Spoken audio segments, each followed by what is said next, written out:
HSC 2026 গণিতের মধ্যে তোমার প্রিপারেশন কেমন? এখন আমি তোমাদের জন্য নিয়ে এসেছি গণিত সাবজেক্টের সাজেশন, যেটা তোমরা অনেক করে চেয়েছিলে আমার কাছে।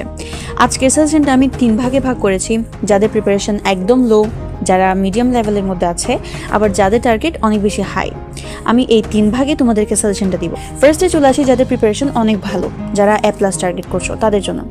তাহলে তোমরা পড়বা অধ্যায় 3 সম্পাদ্য, তারপরে দিয়ে অধ্যায় 9, তারপর অধ্যায় 17।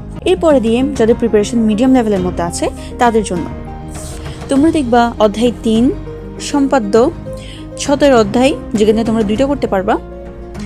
এরপর আসি যাদের প্রিপারেশন একদম লো, তোমরা দেখবা সম্পাদ্য, তারপরে দিয়ে 17 নম্বর অধ্যায়, যেগুলো দেখলে তোমরা 4টা সৃজনশীল অনায়াসে করে ফেলতে পারবা। সো তোমাদের এই এসএসসি 26-এর জার্নিতে ওয়ার মিশন তোমাদের সাথে আছে।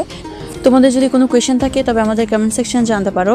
অ্যান্ড যদি এই ধরনের কোনো ভিডিও দরকার হয় বা এসএসসির ফুল জার্নিতে তোমাদের যেই ধরনের ভিডিও দরকার হবে, যে তথ্যগুলো দরকার হবে, যে আপডেটগুলো দরকার হবে, সবগুলো আমাদের চ্যানেলে দেওয়া হবে। তোমরা চাইলে আমাদের চ্যানেলের সাথে কানেক্টেড থাকতে পারো।